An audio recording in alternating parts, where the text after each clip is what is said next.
මේ දැන් මේ අපිට මතකයි දීප්ති මීට දශක දෙකකට ආසන්න කාලයකට කලින් ලංකාවේ චිත්‍ර කලාව, ලලිත කලාව ගැන අදහස් පළ කරා. ඒ අදහස් පොඩි සිහිපත් කරලා දීප්ති අපි සංවාද ප්‍රවේශයෙන්ද කාලේ කන්ස්ට්‍රක්ෂන් කොහොමද ෆයින් ආර්ට් වලට චිත්‍ර කලාවට යොදාගන්නේ කියලා.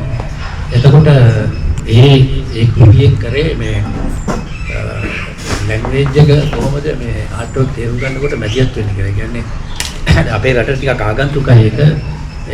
අපේ රටේ මම හිතන්නේ මම කියන්නේ කලා විචාරයේ මැදිහත් වීමට පෙර අවසාන විග්‍රහයකින් තිබුණේ මේ ගම්ලත් PCD වගේ දේශපාලන ව්‍යාපාර වලින් ආපු බුද්ධිමතුන් එයා කිව්වේ යම්කිසි කලාකෘතියක් එක හොඳ නරක තීන්දුව කරේ ඒ කෘතිය ඊට බාහිරින් තියෙන යථාර්ථය නියෝජනය කරනවද නැද්ද කියන එක මත. එතකොට නමුත් අපිට තේරෙනවා මේ යථාර්ථවාදී ඊට පස්සේ මොඩර්නිසම් කියන එක වර්ධනය වුණාම බටහිර රටවල් වල ඒ સંદર્ભ වෙනස් වුණා. ඒ කියන්නේ සාමාන්‍යයෙන් යථාර්ථවාදී කියලා කියන්නේ ටිකක් අර දැනුමක් ලැබෙනවා වගේ. ඒ කියන්නේ මට බාහිරින් යථාර්ථය කියලා එකක් තියෙනවා. කලාකෘතිය හරහා මම ඒක සංජානනය කරාම අත්දැකීම් හරහා ඒක මට එනවා. මට ඒක තේරුම් ගන්න පුළුවන්. ඒතකොට එතනදී එකතු වෙන්නේ knowledge එක ආර්ට් වර්ක්. ඒක ප්‍රශ්න කළා ආර්ට් වර්ක් එකයි තමයි මැද්දේ තියෙනවා මේ ලැන්ග්වේජ් කියලා භාෂාව කියලා තේරුම් ගන්න ඒක පේන්ටිං කියලා කියන්නේ සෙමියොටික්ස් කියන එක අවබෝධ කරගන්න. ඒකේ පේන්ටිං වල මම දන්නේ පේන්ටිං වලටත් ඔය අලුත් පොතේ මම යෝජනා කරේ ඒක පිටරට ෆිලොසොෆර් කෙනෙක්ගේ අයිඩියා එකක් අරගෙන රොබර්ට් පිපින් කියලා. ඔයගලට ඔරිජිනල් කියවන්න පුළුවන් නම් හොඳයි රොබර්ට් පිපින්. එයා කියන දෙයක් තමයි මේ අපේ සමුදක් තියෙන ලෝකමට්ටමේ. ඒ කියන්නේ පේන්ටිං එක විෂුවල් කියලා කියනවා. ඒ කියන්නේ අපි හිතනවා මේ කලාව දෘශ්‍ය කියලා. ඒ නිසාම දෘශ්‍යත්වයේ සාරය හොයනවා. ඔයාගෙන වාගේ යනකොට මොකක් හරි සාරයක් හම්බ වෙනවනේ අපිට. ඒ සාරය තමයි මේ ආර්ට් වර්ක් එක කියලා කියන්නේ. දැන් උදාහරණයක් ඇටියට අපි කියමු පිකාසෝ. දැන් පිකාසෝ ගන්න කියන්නේ අපේ වස්තුවක් දිහා හැම පැත්තෙම බලලා එක පැටලිය යථාර්ථයක්. ඒ කියන්නේ මේ කැන්වස් එකට ගෙනල්ලා තියෙන හැම පැත්තම. ඒක තමයි යා කළා. කොට ඒකෙන් වෙන්නේ අපිට මෙහා පැත්තට ගන්නකොට ඒ කියන්නේ දැන් උදාහරණයක් ඇටියට මේ විෂුවල් මීඩියම් එක අපි ආයි ලංකාවේ වෙන්නේ විෂුවල් මීඩියම් එක ආයි විෂුවල් කරන්න යනවා. මේකේ පාට මෙහෙමයි පින්සල මෙහෙමයි පින්සල අහුවෙන්නේ මෙහෙමයි ඔන්න වගේ ඒවා මේගොල්ලෝ කියනවා විශ්වවිද්‍යාල ආචාර්යවරුන් මට මතකයි ඒක ගොඩක් අය කිව්වා ඒගොල්ලෝගේ නම නොකිය ඉන්නවා මොකද විශිෂ්ට බුද්ධිමතුන් ඒගොල්ලන්ට මොන හරි කිව්වොත් ඒගොල්ලන්ට තරහ යනවා ඒ නිසා ඒගොල්ලන් විශිෂ්ටත්වයේ එහෙම වැදෙන්න දිනනවා අපි මේ කතා කරමු ඒ කියන්නේ දෘශ්‍ය මාධ්‍යවල දෘශ්‍යත්වයේ නෙමෙයි සාරේ සත්‍යයක් ඒක නැත්තම් මේක අලුතෙනාගේ ආත්මය ඒ කියන්නේ ඒක තියෙන එළියේ එකෙන් එළියේ කියන්නේ. එතකොට මම කියන්නේ මේ තියරි පොතේ ඉගෙන ගන්න එක කෙනෙකුට ඒක තක්කාන හොයාගන්න පුළුවන්. ඒ කියන්නේ මොකද්ද මේ තියරි එක කියලා. මම ඔය කරේ කොහොම සරලව මොකද්ද මේ තියරි එක කියන එක කිව්වා. එතකොට ෆිල්ම් වල මම ගෙනාවේ ගේස් කියන එක. අපි මම එකින් එක එනවා මේ ආර්ට් ෆෝම් ගැන. එතකොට ෆිල්ම් වල අපි කරේ කියන්නේ බොහෝ වෙලාවට අපි ෆිල්ම් කියලා කියන්නේ මේ බල නරඹන්නේ අපි හිතමු නරඹනවා මම ෆිල්ම් එක නරඹනවා නමුත් ඇත්තටම අපි ගේස් කියන පොයින්ට් එකට දැම්මම අපි දිහා වස්තුව බලනවා කියන එක තමයි ගේස් කියන්නේ මම තිරේ නරඹනවා නෙවෙයි තිරේ මාව නරඹනවා ඒක තමයි උදාහරණයක් මම කියන්නේ මේ උත්තර වල ලියලා තියෙනවා දැන් වල ලියලා තියෙනවා ඒතර ඒක ඇප්ලයි කරන්න පුළුවන්. දැන් ඉස්සරහට මම කියන්නේ ඔය ඕවා ඇප්ලයි කළා ෆිල්ම් එයි. ඔය තියරි එක ඇප්ලයි කළා එයි. මම කියන්නේ ගේස් කියන එක හරියට අල්ලගත්තොත් තරලව අල්ල තේරුම් ගන්න පුළුවන්. ඒ කියන්නේ මම කිව්වේ මම කාර් එකේ යනකොට එහෙම ගහණියක් මගේ පැත්තට එනවා. කාර් එක කෙලවර. මෙහෙම එනකොට මම දැන් මං කරේ මෙහෙම මගේ ඉස්සරහට එන හින්දා මම අහක බලනවා. මම අහක බලනවා. අහක බලලා මම කරේ මැද කන්නාඩියෙන් බැලුවා. අර පිටිපස්සේ තියෙන මේ මැද සයිඩ් කන්නඩිය මැද කන්නඩිය රිවර්ස් සයිඩ් එක තියෙනවා. මම ඒකෙන් බැලුවම එයා අනිත් පැත්ත බලනවා. ඔන්න ඕක තමයි කියන්නේ ගේස් කියලා. ඒ කියන්නේ අපිට කවුරු හරි අපි කෙනෙක් දිහා බලන් ඉන්නකොට අපිට තේරෙනවා මේ පැච් එකක් වගේ බලන් ඉන්නදී අපි දිහා බලනවා. අන්න ඒක පෙන්නනවා කියන එක තමයි ඔය කියන්නේ. කොහොමද අපි මේ කියන්නේ ලිටරචර් කියවන්න කියලා ගත්තේ. ඒ කියන්නේ ඉමේජින් නෙවෙයි සිම්බොලික් නෙවෙයි රියල් කියන්නේ. අපිට ගන්න පුළුවන්. එනා කර්ණිනා. එනා කර්ණිනා එකේ එක තැනක තියෙන දර්ශනයක්.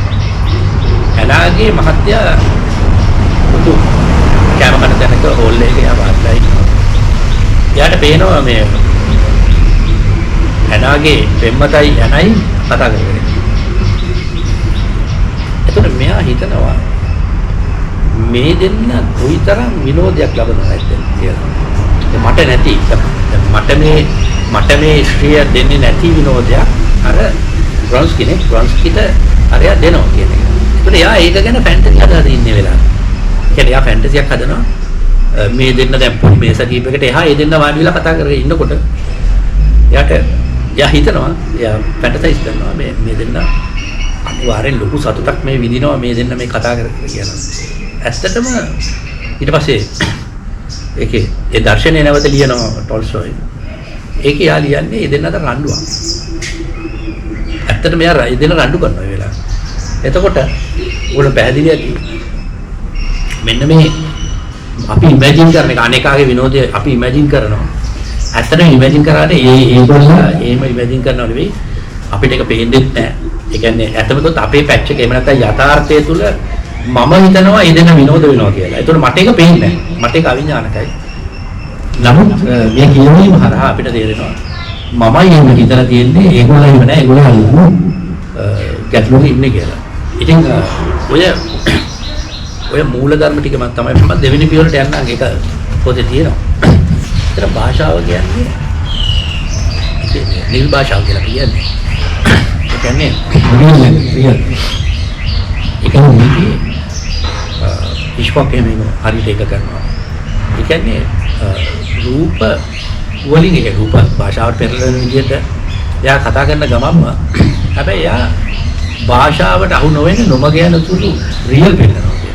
ඔතන තමයි රියල් කියන්නේ අර එයා කිව්වේ ලැන්ග්වේජ් එකේ සිම්බොලික් පාර්ට් එක. සංකේත. නමුත් මේකට තියෙනවා රියල් පාර්ට් එක. හරි ආර්ට්වර්ක් එක හැමෝම දන්නේවත් රියල් කියන්නේ නැහැ. අපි මේ දැන් යථාර්ථයයි නූතනවාදයයි යථාර්ථයෙන් නූතනවාදය පශ්චාත්තාපවාදය මේ ලංකා කලාවට බලපාලා තියෙන කොහොමද කියන එක මේ සුන්දරත්වයට පසු කලාවේ පොතේ සාකච්ඡා වෙනවා. ඒක පොඩ්ඩක් අපි දැන් මෙහෙමයි ඕකේ මූල ධර්මය තමයි ඒක ඇත්තටම ඒක අපිට පේනවා න්‍යායාචාර්යවරු කියනවා පෙටි ජෙම්සන් එයා ඉඳන් කිව්ව දේ තමයි මේ ඉගේ වෙන්නේ කල්චර් සංස්කෘතිය සහ ආර්ට් දුක ෆයිනෑන්ෂලි ඒක ආර්ථික ක්‍රියාවලියට ඇතුළත් වෙනවා. මේ කාලේ ආර්ට් වල හදන්න මේකට ගන්න දෙක ගන්න නිසා වෙන දෙයකට නෙවෙයි. අන්න ඒකට කියන්නේ පෝස්ට් කන්ඩිෂන්. ඒතකොට ඒක දන්නේ තියා ගොඩාක් ඉන්නවා ලංකාවේ. තවම අර ඊට ඉස්සෙල්ලා යුගවල කලා නිෂ්පාදනය දැන් උදාහරණයකට දැන් අපි තුමා ලංකාවේ ආර්ට් වර්ක් එකක් ආර්ට් ප්‍රොඩක්ෂන් කියන්නේ ආර්ට් වර්ක් කියන්නේ. ඇත්තටම ආර්ට් ප්‍රොඩක්ෂන් සංගායනා විභාගයේ ඒකම නෙවෙයි කරන්නේ. බොහොම සාර්ථක. ඒක වගේ කරනකොට කාබාරි ඉන්නේ නිෂ්පාදකයා පොඩක් බොහෝ කියලා හඳන්න එපා නැත්නම් යා සල්ලිදාර නැහැ නේද? ඒකට අපි ඒක කරමු. හැබැයි ඒක කරන්නේ යට ආර්ට් වර්ක් එක කරන්නේ. ඉතින් මම කියන්නේ අන්න ඒක තමයි පෝස්ට් කන්ඩිෂන්. සංස්කෘතිය සහ කලාව එක්තරා මොහොතකට පස්සේ විගුණන දෙයක් බවට පත් වෙලා. ඒ කියන්නේ අපි ගොත් එක්ස්චේන්ජ් වැලියු. කියන්නේ වටිනාකම් න්‍යායයට ඇතුල් වෙලා. එතකොට ඒක නිසා තමයි ඔය අපේ අර අපි ගොඩක් අය කලබල වෙලා තියෙන්නේ. කියන්නේ ආර්ට් විකුණනවාද මේ කාලේ හරි ආර්ට් විකුණනවා තමයි. මේ එහෙම නැතුව ජීවත් වෙන්න බෑ මේ කාලේ. ඔක තියනවා ලියලා තියෙනවා. මේකම මේ පිටින් ලියලා තියෙනවා ලංකාවේ තියෙන නර්මවාදය කියලා සිනිසිසම් කියලා. මේ ඊට පස්සේ මේ අපි දැන් අර මේ ලංකාවේ කලාව සහ කලාකරුවා පිළිබඳ තියෙන ප්‍රධාන දෘෂ්ටිකෝණ සහ කලාත්මක දක්වල් තුනකින් ලංකාවේ මේ චිත්‍රකලා ඉතිහාසය පෙන්නලා තියෙනවා චිත්‍රකලාවට. ඒකට අර මූලිකව සාකච්ඡා කරන දේ අයිඩියොලොජිස් ගැන පොඩ්ඩක් පැහැදිලි. එහෙමයි. ඒක කියන්නේ අපි ගත්තොත් එහෙම මේ අයිඩියොලොජි කියලා ගත්තම ගොඩක් වෙලාවට ආර්ට් වර්ක් එකකින් අපිට දැනුම එනවා කියලානේ අපි හිතන්නේ ඉතින්. ආර්ට් වර්ක් එක බලනවා එකෙන් අපිට දැනුමක් එනවා. නමුත් දැන් වෙනකොට අපි දන්නවා ආර්ට් වර්ක් එකක් පොරොන්දු වෙන්නේ ආර්ට් වර්ක් එකේ තියෙන අයිඩියොලොජි එකෙන් අපිට පෙන්වන්නේ අපිට විනෝද වෙන්න අවස්ථාවක් ලැබෙනවා. නැතුව අර්ථයක් නෙවෙයි. ඔන්න ඔය කියන්නේ ස්ටේජස් තුන තමයි ඔය කියන්නේ. තවදුරටත් අයිඩියොලොජි දෘශ්‍යවාදය කියලා කියන්නේ නොලෙජ් එකක් සපයන දෙයක්වත් අර කියන්නේ ෆැන්ටසි, ඒ කියන්නේ ෆැන්ටසි නිර්මාණයක් කියන එකවත් ෆැන්ටසි තමයි. නමුත් අපිට තුන්වෙනි මානෙ. ඒ කියන්නේ ආර්ට් වර්ක් එකක් අපිට අතවසෙම ලබා දෙන්නේ විනෝදය. අපි උදාහරණයක් ගමු. දැන් ඕකට පැහැදිලිවදී දරානි චිත්‍රපටයේ සෝරමලයිගේ හැසිරීම ගත්තොත් කියනවා ඒ කියන්නේ එයා වඩා පෙන්වන දෙයක්. ඒ කියන්නේ එයා මෙහෙම කියනවා මම මීට අවුරුදු 27කට උඩදී ඉඳලා මේක වෙනුවෙන් පෙනී හිටියා. අන්තිම බොරුද. අනේ මේ මොයක තියෙන ඒක ගැන වැඩි කතා කරන එක තියෙන්නේ. අන්නේ කතා කරන එකෙන් තමයි ආ එන්ජොයි කරන්නේ. තාම කතාව බැරිලා තියෙනවා මේ ඔයා හරි සිනිකල් මේ පොඩ්කාස්ට් එපා කියලා කියන්න බෑ නේද? ඒ නිසා අපිත් ඒක අහගෙන ඉන්නවා. කියන එක පැහැදිලිද? කෙනෙක් කියන්නේ මේ මට මෙයාව ඒ කියන්නේ එයා නිකන් කියන්නේ නිකන් ඒක අර ඩිස්කෝස් එකේ පාර්ට් එක. අතිගාව ඉරානි ෆිල්ම් එකේ අතිගාවේ පාර්ට් එකක් තමයි මම මගේ ලයිෆ් එක ඩෙඩිකේට් කරන්නේ මේ ෆිල්ම් එක වෙන්නේ. ඒක කියන්නේ නැති මේ ඒක දැනෙන්නේ නැහැ එහෙම කිව්වට.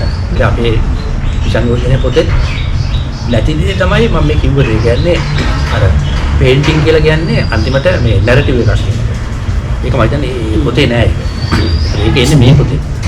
එතකොට ඒක තමයි අපි මම කිව්වේ මේකේ පොතේ අනිත් එකේ. ඒතර ඒකට අදාළව ඔය ඉන්න කට්ටිය ඒක දෙන්න ආවේ නෑ මම කියන්නේ. ඒක කවුරුත් ආවේ නෑ. ආවනේ ටික කියන්න බෑ. කතා කරන්න බෑ. විෂුවල් දේවල් කොහොමද නැරටිව් පැත්තට එන්නේ කියලා. ඉතින් එතකොට ඔය මේ ටුරිස්ටුනේ කණ්ඩායම එක්කයි එතකොට ජස්ටින් දර්නියගල කිලකා බේසින්ව එතකොට ඒ කල්ටියගේ ආර්ට් වර්ක් දකිද්දී අපිට දැනෙනවා දැන් මේ තියෙන ඒවට වඩා එයාලත් එක්ක හරි ආත්මීය සම්බන්ධයක් වගේ තියෙන අපිට දැනෙනවා ඒවා.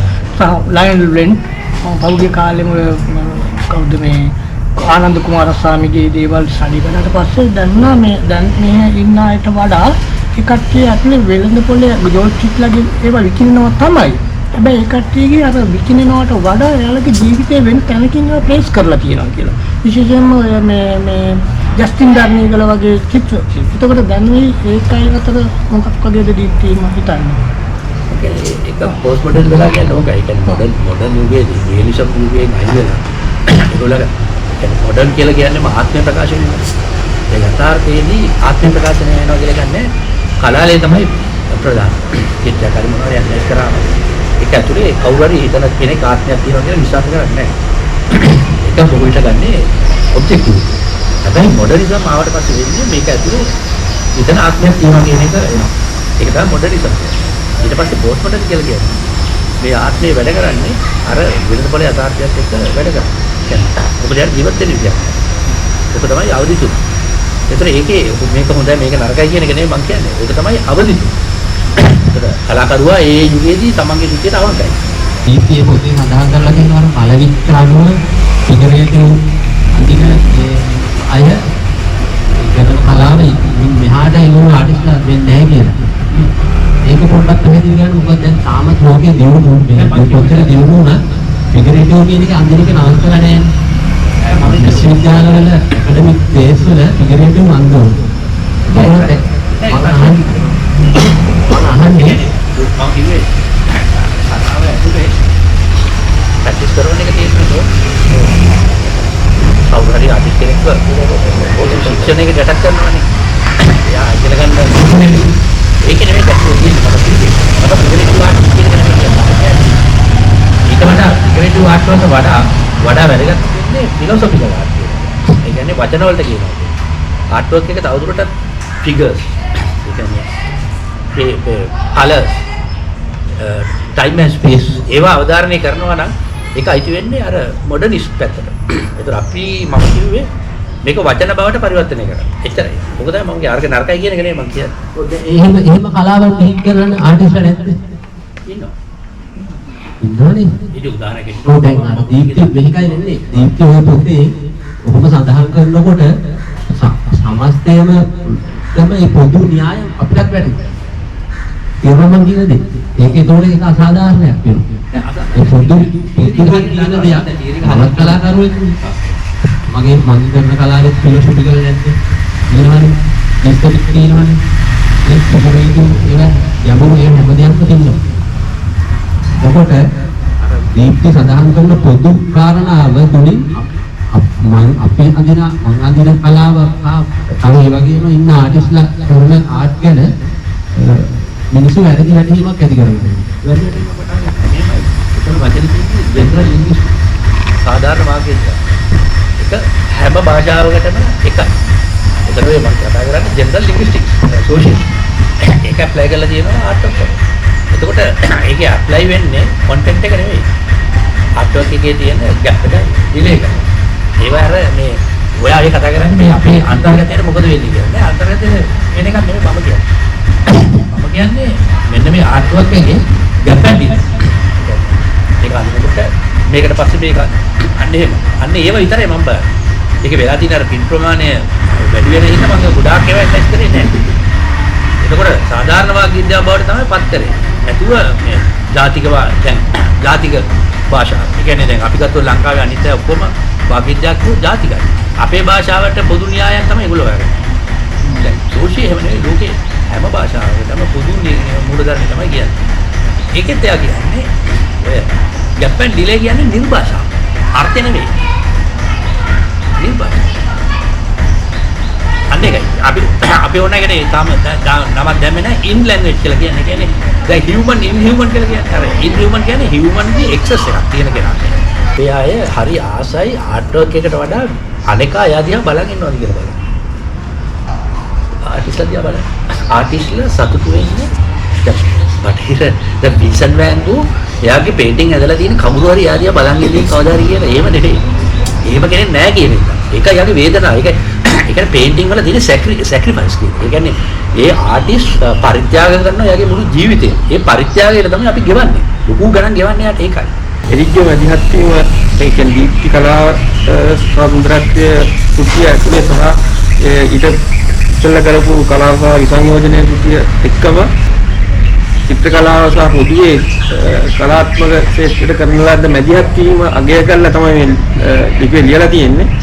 මම මේ දේශනය ඉදිරිපත් කරන්නේ චිත්‍ර කලාව පිළිබඳ විචාර ග්‍රන්ථයක් ලෙස ලියවී තිබෙන සුන්දරත්වයට පසු කලාව මගින් මෙරට චිත්‍ර කලා අතිකාව යවත් කාලීන කරන්නට උදා වූ නිමේෂෙහි අන්තර්ගත අර්ථය මා තුළම තහවුරු කර ගන්නට දරන යුක්ත ප්‍රයත්නයක් හැටියට චිත්‍ර කලා විචාරයේදී කෙනෙකුට සිදුවන්නේ දෘෂ්ටි රූපය පිළිබඳ විචාරය එසේ නොවන භාෂාවේ මාධ්‍යයෙන් එය සිදු කරන්නට භාෂාව සිටීමේ අත්‍යසන්න තත්වාකාරය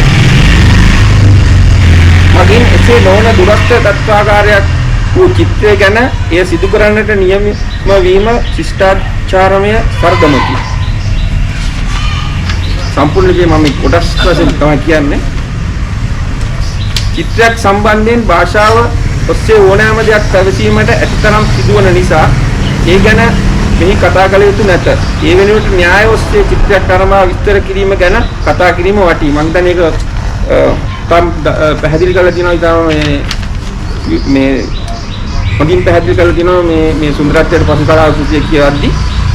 එසේම දීප්ති කුමාර ගුණරත්න එකී චිත්‍ර ශිල්පියාගේ තනපිටියේ විනෝද වීම ගැන මෙසේ කියන්නේ න්‍යාය නරඹන්නාටද කුටිය චිත්‍ර ශිල්පියාටද ලබා දෙන අයුරේ විදග්ධ ප්‍රවිෂ්ඨයකින් වන අතර කෘතියේ සමකාලීන කිරීම සඳහා සිය න්‍යාය තබා ගනී. චිත්‍රය මගින් චිත්‍රකලා ඉතිහාසය තුළ ඉඩසක් නිර්මාණය කරන ලදී. ඒ කියන්නේ දීප්ති කලින් පැහැදිලි කරපු ආකාරයට මානේගේ එඩ්වර්ඩ් මානේගේ චිත්‍රයේ දෘශ්‍ය වුවත් එය වටහා ගැනීම සඳහා කතන්දරයක් නිර්මාණය කිරීමට විචාරකයන්ට සිදු වී එකාතකින් මේ මොහොතේදී චිත්‍ර කලාව නූතනත්වයට ඇතුළු විය. සාමාන්‍යයෙන් අප චිත්‍රයක් නරඹන විටදී එය ත්‍රිමාණ අදහසක් ජනිත වනසේ අප ඒ පිළිබඳ පරිකල්පනය කරනු ලබයි.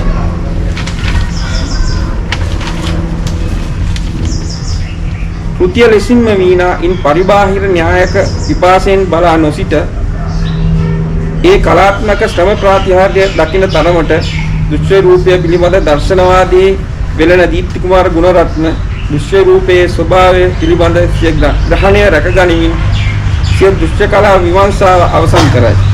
නූතන චිත්‍ර කියවීමේදී බොහෝ විට ඉන්ද්‍රිය සංවේදනය මගින් අදහස් ප්‍රතිදීප්ත වීම අහෝසි වී එතන බුද්ධිමය සාකච්ඡාවක් ඉල්ලා සිටි. මං හිතන්නේ කුටියෙන් කරන්නත් ඒකම තමයි.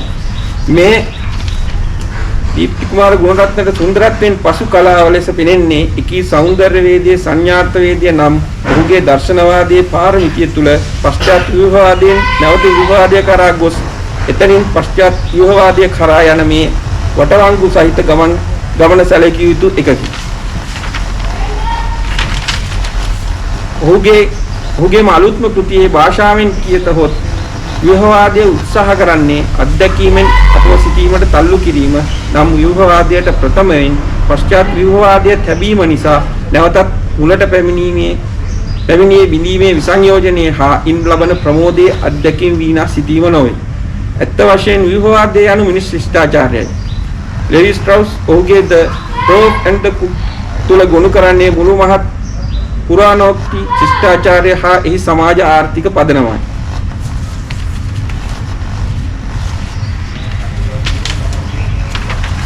ඔසානසින් සුන්දරත්වයට පසු කලාකරුවාගේ අනන්‍යතා අර්බුදය වර්තමාන පරිහානිගත ධනේශ්වර දූෂණය තුල සිටියම් ගත කරයි. විශ්ව කලාව අසුන්දර කරනු ලබන බරපතල රචකයෙක්. එය මට හිතෙන අසම්ප්‍රදායික පෙරටුගාමී බොහිමියානු පරම රාජ්‍ය තුල කලාකරුවා අත්විඳි කාංසාව අද විචාරකයා වෙත මාරු වී ඇති බවය. සමහර විට කලාකරුවා පවා ඒ අයුරින්ම විචාරකයා වෙත මාරු වී සිටිනවා විය හැකියි. මහා විසංයෝජනයේ පොතේම තියෙනවා මේ ඔය 90 ප්‍රවණතාවය ගැන මේ ජගත් විසින් ලියපු එකක් මේ දීප්ති පොත සම්බන්ධයෙන්. ඒකේ ලියලා තියෙනවා දැන් විචාර කලාව ගැන කියපු එකේ මේ ලංකාවේ පත්තර වලට සිංහලෙන් සහ බොහෝ විට ඉංග්‍රීසියෙන්ද කලාව ගැන ලියන ලේඛකයින්ට සත්‍ය වශයෙන්ම කලා ඉතිහාසයේ කලාවේ දර්ශනය ආදී කරුණු පිළිබඳ අබෑටයක තරම් හෝ දැනුමක් නැත. මේ தත්ත්වය ව්‍යාධියක් ලෙස පවතින්නේ සිංහලෙන් ලියන අය අතරයි. සිංහලෙන් කලාව ගැන ලියන අය තමන් කලාව ගැන නොදන්නා බවද නොදනී. ඔවුන්ගේ කලාව පිළිබඳ අදහස් ආන්තික ලෙස පාලක පන්තිය අධිරාජ්‍යවාදී චින්තනය සහ යුරෝපීය අධිකාරීවාදී චින්තනය තුලින් මුල් බැසගෙන ඇත. අපි බලනකොට පියානෝ එකක් ගමට යනවා. Western piano. તો අපිට හිතෙන්නේ මේක එහෙට ගිහිල්ලා මේ පියානෝ එකෙන් ළමයිට වෙස්ටර්න් මියුසික් උගන්වනවා. අන්තිමට වෙන්නේ ඒ වෙස්ටර්න් මියුසික් පැත්ත ගිහිල්ලා මේ ඕගාන පොගන නැත්නම් බීච් එක බලන්න මේ ළමයි එක. ඒක තමයි මොකක්ද ප්‍රොබ්ලම් එක.